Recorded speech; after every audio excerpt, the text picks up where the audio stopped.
I will always remember the day you kissed my lips, light as a feather.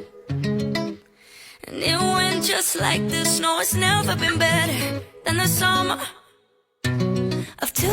Assalamualaikum warahmatullahi wabarakatuh. Perkenalkan, nama saya adalah Satyani. Saya dari Prodi Manajemen Pendidikan Islam semester 3. Di sini saya akan memenuhi UAS dari mata kuliah Manajemen Pesantren yang diampu oleh Dr. Ahmad Muadin MPD. Baik, jadi saya di sini mengambil pesantren Ponpes Syekh Muhammad Al-Banjari yang ada di Balikpapan. Jadi ada 4 rumusan masalah yang ingin saya jelaskan di sini. Yang pertama itu ada sejarahnya, yang kedua ada manajemen pembiayaan, yang ketiga ada kegiatan dan programnya, dan yang keempat ada sarana dan prasarana. Baik, jadi saya akan menjelaskan sejarah Pondok Pesantren Syekh Muhammad Arsyad Al-Banjari. Pondok pesantren ini didirikan dan diasuh oleh Kiai Haji Syarwani Zuhri, ulama besar yang pernah belajar kepada beberapa syekh di Timur Tengah selama 12 tahun. Tanah seluas 30 hektar itu dulunya hutan semak belukar.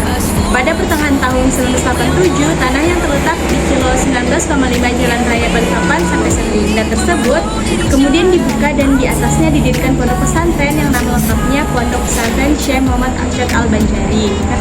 Pondok pesantren ini didirikan oleh Kiai Haji Syarwani Zuhri, ulama besar yang pernah belajar kepada beberapa syekh di Timur Tengah selama 12 tahun dan terutama berguru kepada Guru Muhammad Syarwani. Atas pesan guru beliau pula ia berdakwah di Balikpapan. Sementara teman seperguruannya yang Zainal Abdul Ghani yang kemudian terkenal dengan sebutan Guru Ijai bertugas di Martapura. Kedua murid itu kini sudah menjadi ulama besar dan berhasil mengasuh pondok pesantren dan majelis taklim yang besar. Sayang guru kedua murid itu, Guru Ijai, meninggal lebih dahulu. Kini Kiai Haji Syarwani Zuhri istiqomah meneruskan dakwah gurunya di Balikpapan. Pembangunan pondok pesantren Syekh Muhammad Arsyad Al-Banjari dimulai pada 1987. Perataan tanah pada 1990 dibantu oleh Denzipur Kodam 6 Tanjung Pura. Pada tanggal 13 Maret 1993 diresmikan pondok pesantren ini. Kini, di pondok pesantren ini sudah tersedia masjid, gedung makan, penginapan santri, perumahan para ustadz. Selain rumah untuk pengasuh pondok pesantren, di samping itu juga ada perpustakaan, ada puskesmas, ada kantin, dan lapangan olahraga. Kiai Haji Syarwani Zuhri memulai proses pendidikan di pesantren ini awalnya hanya dengan 45 santri waktu itu. Dia masih sendirian. Kini, jumlah santri di pondok pesantren tersebut ada sekitar 470 putra dan 159 putri. Santri putri memang masih sedikit karena pondok pesantren putri baru didirikan tahun 2004. Begitu juga kini, Kiai Haji Syarwani Zuhri tidak sendirian lagi. Ia dibantu 25 ustadz senior dan beberapa guru bantu.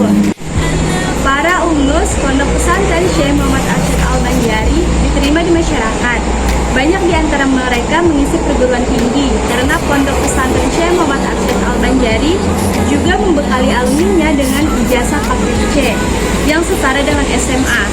Pondok pesantren ini membiayai pendidikannya dari sumbangan orang tua santri, masyarakat, serta usaha mandiri pondok pesantren, yaitu usaha peternakan sapi serta pabrik roti. Tentu saja, bantuan pemerintah dan sumbangan dermawan juga sangat diharapkan. Jadi saya akan menjelaskan rumusan masalah yang kedua, yaitu ada program dan kegiatan.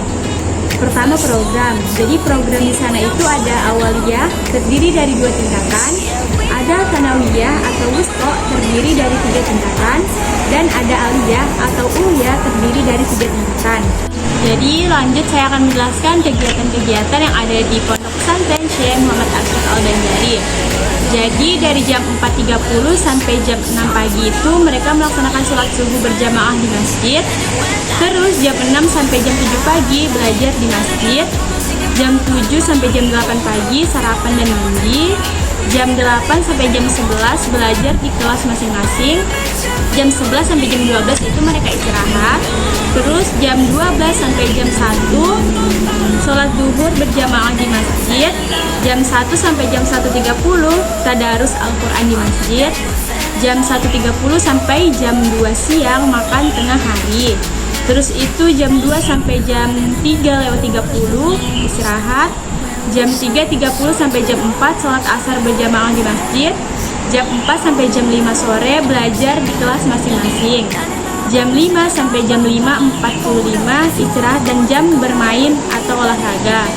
Jam 5.45 sampai jam 6 mandi dan siap-siap ke masjid. Jam 6 sampai jam 7:15 sholat maghrib berjamaah di masjid. Jam 7.15 sampai jam 7.35 makan malam. Jam 7.35 sampai jam 8.30 sholat isya berjamaah di masjid. Dan jam 9 sampai jam 9.45 kumpul di masjid untuk murojaah mengulangi pelajaran. Saya akan menjelaskan rumusan masalah yang ketiga, yaitu sarana dan prasarananya. Jadi di sana itu ada asrama yang berjumlah ada 3. Terus itu bak mandinya ada 2, masjidnya ada 1, WC-nya ada 30, gedung kelasnya ada 3, perpustakaannya ada 1, dapurnya 1, kantinnya ada 5, kantornya ada 1, UKS ada 1, dan aulanya ada 1. Jadi saya akan menjelaskan rumusan masalah yang terakhir, yaitu manajemen pembiayaan. Yang pertama itu ada pembiayaan di pesantren itu tuh terbagi untuk apa saja. Jadi untuk keperluan dapur yang berhubungan untuk makan, santri dan lain-lain. Dan listrik atau gaji untuk semua ustadz atau ustazah. Yang kedua itu ada dananya itu berasal dari mana? Jadi dana itu berasal dari uang SPP santri setiap bulannya. Dan yang ketiga itu ada pembiayaan pesantren itu siapa saja mengetahui. Jadi biaya pesantren yang mengetahui secara rinci itu yang pertama itu ada kepala sekolah. Dan kemudian diserahkan kepada pimpinan laporan dan uangnya masuk ke dalam rekening.